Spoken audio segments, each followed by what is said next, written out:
Governor Malloy starting something he hasn't done since he was first elected. He's beginning a statewide series of town meetings with the aim of rebooting, reshaping, and downsizing state government because of what he calls a new economic reality.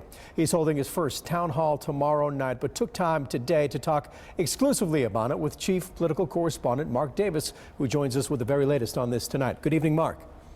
Hi, Scott. Good evening, everyone from the Hartford newsroom. The governor says the budget turmoil that the state of Connecticut's been going through for the past 12 months is not unique to Connecticut. In fact, about 24 states are having the same kind of cash flow problems because of the nation's slow growth economy. Legislative committees have just begun the task of clawing through the governor's budget that cuts nearly everything by close to 6%. In the aftermath of the GE decision to move to Boston, the governor is getting positive feedback from the business community on his proposals, especially the no tax hike promise. This graphic, prepared by the Connecticut Business and Industry Association using Office of Fiscal Analysis numbers, paints a dismal picture for the next 3 years. The red line at the bottom represents estimated tax and other revenue coming into state government. The blue line represents spending going out if nothing is done. A $500 million deficit next year.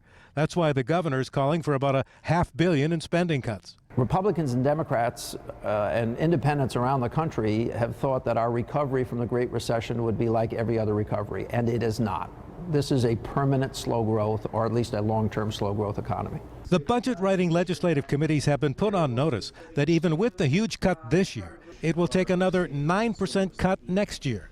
That number will very much be impacted by whether there is or is not growth a year from July 1st, or whether we can project it. Right now, we're saying let's be very conservative. Let's assume there's no growth. The more than 500 nonprofit groups that counsel and otherwise aid those with mental health and developmental issues are saying that the cuts will devastate their ability to help those in most need. It's not going to happen.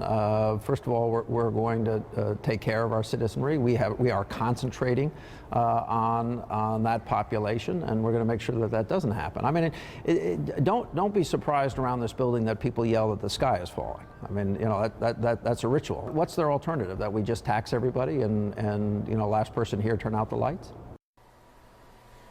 Governor told me earlier this week that he won't know how many state employees will have to be laid off until sometime in late April, because April is a traditional month for a lot of state employee retirements.